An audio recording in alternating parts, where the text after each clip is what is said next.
افلاطون اپنے استاد سقراط کے پاس آیا اور کہنے لگا استاد محترم آپ کا جو نوکر ہے نا بازار میں کھڑے ہو کے آپ کے بارے میں غلط بیانی کر رہا تھا۔ سقراط نے مسکرا کے پوچھا وہ کیا کہہ رہا تھا؟ افلاطون نے جذباتی لہجے میں جواب دیا آپ کے بارے میں کہہ رہا تھا۔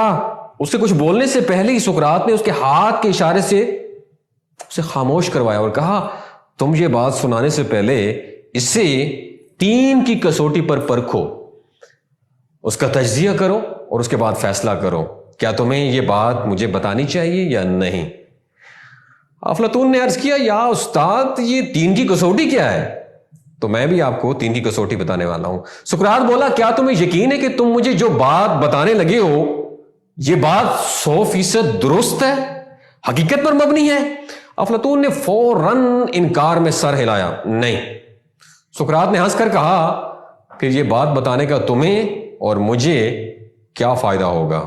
افلاطون خاموشی سے سقراط کے چہرے کی طرف دیکھنے لگا۔ سقراط نے کہا یہ پہلی کسوٹی تھی، اب دوسری کسوٹی کی طرف آتے ہیں۔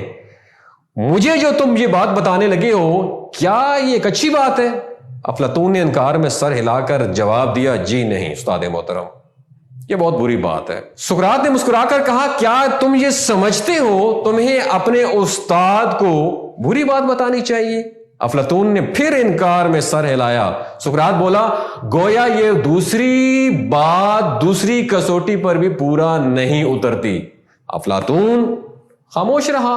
سقراط نے ذرا سا رک کر کہا اور آخری کسوٹی کے بارے میں پوچھا یہ بتاؤ یہ جو بات تم مجھے بتانے لگے ہو کیا یہ میرے لیے فائدہ مند ہے؟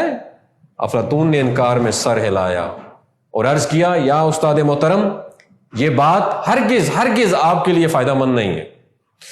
سقراط نے ہنس کر کہا اگر یہ بات میرے لیے فائدہ مند نہیں تو پھر اس کے بتانے کی کیا ضرورت ہے؟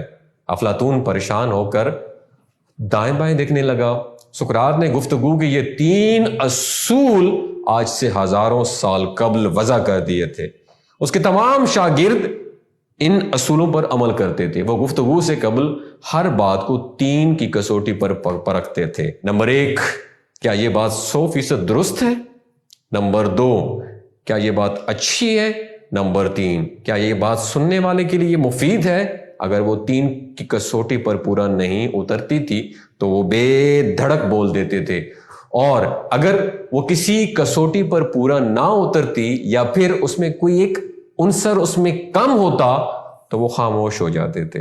آج یہ کہانی اس لیے سنا رہا ہوں، آج ہمارے معاشرے کو بھی اس 3 کی کسوٹی کی بہت زیادہ اشد ضرورت ہے، جہاں نکتہ چینی، چغل خوری، تہمت بیانی اور گمراہ کن باتوں کا دور آیا ہے، اور ہر فرد دوسرے کے لیے زبان کے تیر چلانے کی طاق میں بیٹھا ہوا ہے، اور جس کی وجہ سے بہت سے افسوسناک واقعات جنم لے رہے ہیں۔ ہمیشہ اپنے آپ کو 3 کی کسوٹی پہ پرکھو، اگر آپ اس پہ پورا اترتے ہیں تو بات دوسروں تک ضرور پہنچاؤ، چاہے آپ زندگی کی کسی شعبے سے بھی تعلق رکھتے ہو۔ آپ کا بہت شکریہ۔